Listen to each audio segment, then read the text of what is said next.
Hello everyone, Charles Watts here, the Arsenal correspondent at Goal. It's Thursday. I hope you're all having a very good week. We're very close now to the Premier League weekend. Some big games in the competition over the last couple of days, but Arsenal, of course, with the week off. All eyes on that huge trip to Anfield on Sunday. Can Arsenal end their Anfield curse? If they can, then what a huge step towards the Premier League title that would be. Mikel Arteta will be holding his press conference at London Colney tomorrow, 1:30 p.m. That gets underway, where we'll be previewing that game. We'll hear what he has to say about William Saliba, which will certainly be there'll be plenty of questions about him and how his back recovery is going. Will he be involved at Anfield? So yeah, keep your eyes out for that one. 1:30 p.m. Mikel Arteta, that press conference tomorrow. We'll talk a little bit about that Liverpool game a bit later on in this video, but I wanted to start with a discussion about Reiss Nelson. Now, we all know that Arsenal are in talks with Nelson about possibly extending his stay. We don't know yet if it's going to happen or not. There's a decision to make by the club, and there's a decision to make for Reiss as well about what he wants to do. Reiss has always said he wants to stay at Arsenal. Whenever we've spoken to him in the mix zone or anything like that, he's reiterated his desire to stay at Arsenal.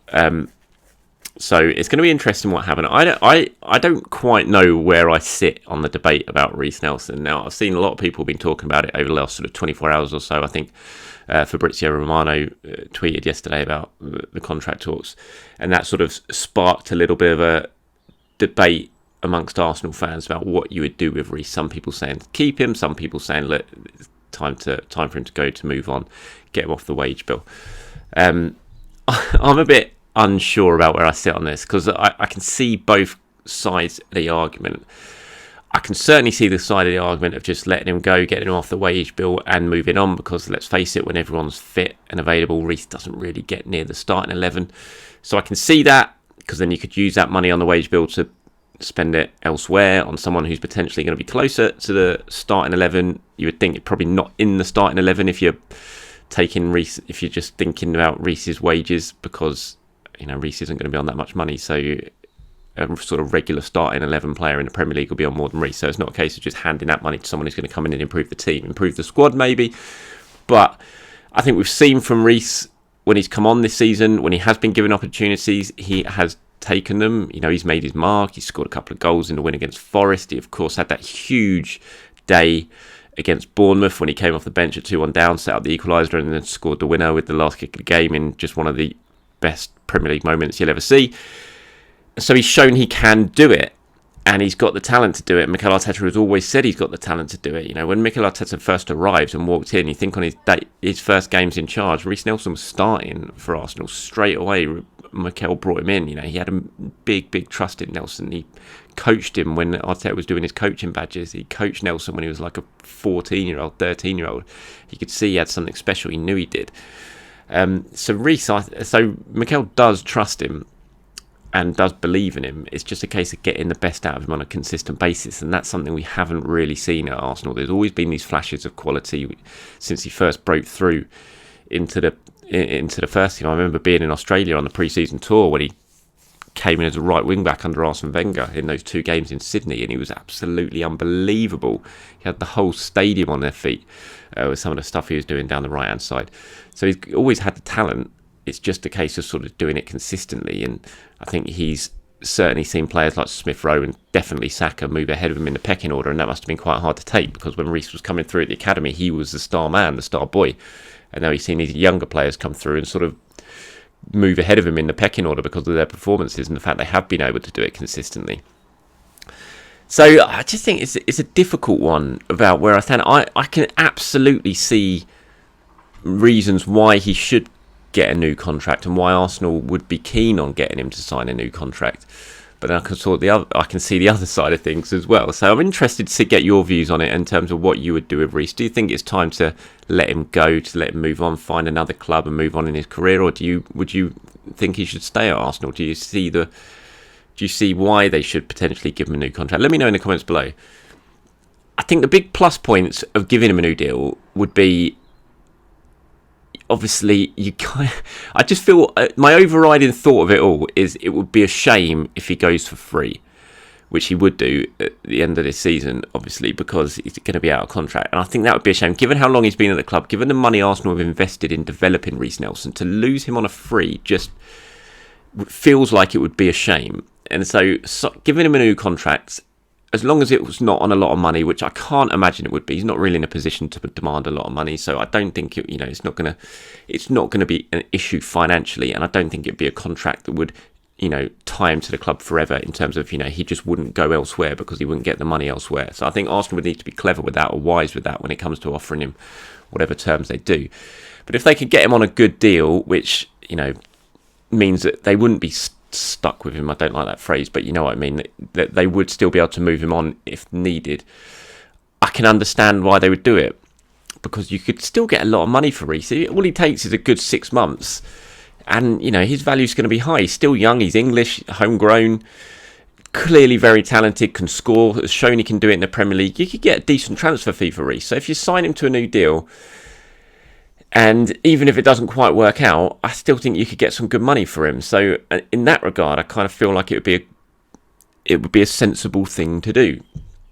But basically it all revolves down on what sort of terms you get him on. If you get him on money that is affordable and doesn't mean that it would be almost impossible to shift him because no one else would pay those wages if they wanted to take him, I think I'd be behind that. But if him and his agent are demanding anything silly, then I think it's definitely just sort of move on and spend that money elsewhere and bring someone else into the squad. So you've also got Mario Cozier-Dubry coming through, who's still very, very young. So, but Saka was very young when he came through and he made his name. And there's, Arsenal really do rate Cozier-Dubry. And so, maybe that comes into the equation as well. Would Reiss sticking around potentially block a pathway for Mario to come through? That'll all be taken into consideration in the talk. So it'll be interesting to see what happens. But let me know in the comments below your thoughts on the whole Reiss Nelson future debate.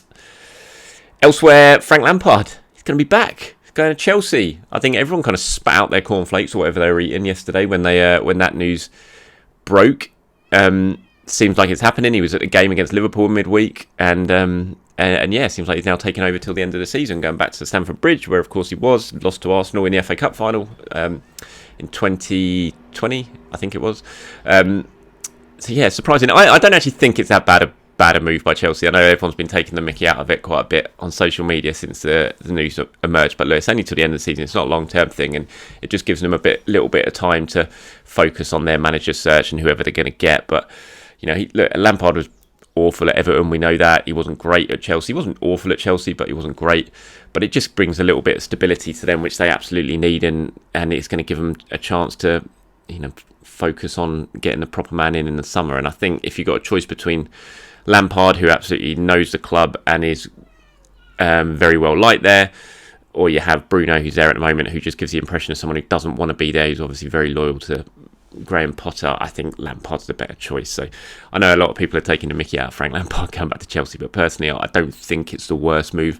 They've made worse moves, put it that way, in the last 12 months since Bowley's been running that club, and I don't think this one's absolutely the worst one. I mean, you could absolutely just say, well, why didn't they just keep Potter if you're going to turn to Lampard at the end of the season? I can 100% see that argument, but it is what it is. And anyway, it's funny, isn't it? It's just, what better way to see Chelsea in crisis? I mean, it's just a nice way to go, especially when you sit in top of the league as well, when you can laugh at them. Liverpool, what a massive game on Sunday. So big. I'm not going to be there because I'm on holiday from Friday. It's my last day for a week, so I miss Liverpool and I miss West Ham the following weekend. So you're not going to get the updates from me that you normally get on social media for this game, but I will be watching, obviously. And yeah, what a huge game. Massive game for Arsenal. If they can get the win at Anfield, it might be the moment I start to truly believe, or let myself to start believing, if Arsenal go and win at Anfield, because they never win at Anfield. They're awful at Anfield, have been, haven't won since 2012. It would just be such a massive statement. I think Manchester City will have been looking at this game for an awful long time, thinking, that's where Arsenal are going to slip up there. They're not going to win there. That'll be our chance to claw some points back on them. So if Arsenal could win and just put even more doubt into Manchester City's minds over, God, they're just not going to drop any points. And so it's massive for Arsenal. I think if they are going to win at Anfield, midfield is going to be absolutely key. That's where Arsenal can win this game on Sunday is midfield. You look at Liverpool recently, especially away from home, and I know they're at Anfield where they're a different animal and their results have been much, much better this season. But still, when you look at Liverpool games this year, they've been so open at times in midfield. It's not the youngest of midfield. It's not the most athletic midfield. And you kind of look at that and think that's where Arsenal can wrestle control of this game. If Thomas Partey can play well and control things in front of the back four, if Granit Xhaka can continue to play as well as he has been of late, and if Martin Odegaard can get on the ball and start creating, I think that midfield three is where Arsenal can win this game. Because if you can get the ball early enough to Saka, to Martinelli or to Gabriel Jesus, they will cause this Liverpool defence problems. Even if Virgil van Dijk is back, which we expect he will be after missing the game through illness against Chelsea, this Liverpool defence is not what it was. They're not as strong as they have been. They give up chances. There's space to exploit between all four of them and behind them. And if Arsenal can win the battle in that midfield and get the ball to those front three quickly and in space, then I think they can cause Liverpool all sorts of problems. So that is where I think it's going to be the absolutely crucial moment in this game, is that midfield battle. And if Arsenal can get on top and they've got the players which suggests they can, then that's how they win this game. And it's going to be so important, I think. And you're going to have to be solid defensively. We know that. Probably doubtful that Saliba's going to be involved. We'll find out more when Mikel speaks at the press conference tomorrow. But you'd imagine it's doubtful that he'll be involved.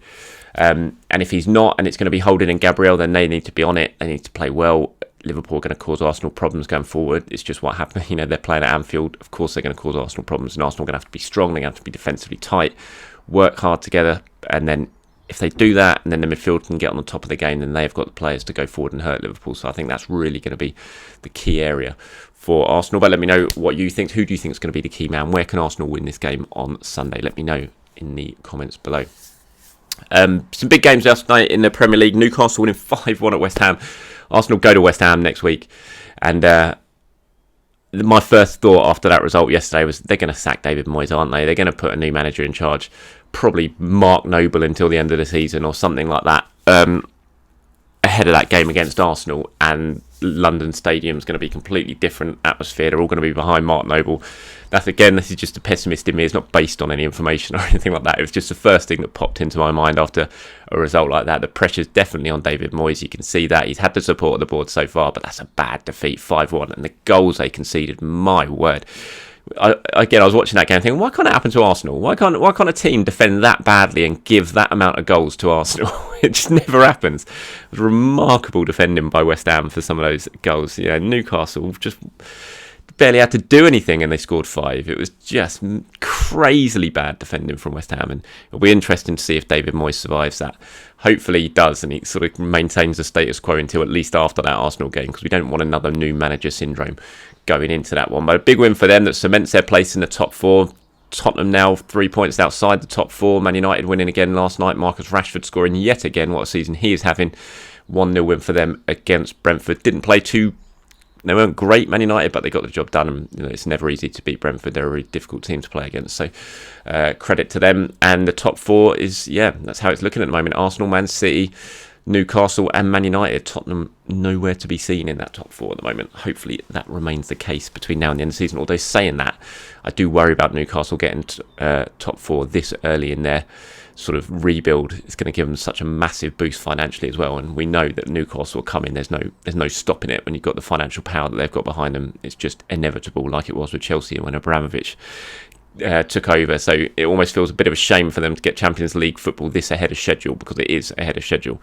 But can't really fault them what they're doing this season. They're playing well. They've got a really good manager, coach who's coached them well. They're not conceding many goals and they're scoring plenty at the other end now. So going to be a really tricky game when Arsenal head to St James's Park next month or later on this month. So they're going to have to get the job done there as well. But plenty to worry about before that trip to St James's Park starting at Anfield on Sunday. Thank you very much for watching, everyone. Enjoy the rest of your day, and I'll be back to speak to you tomorrow.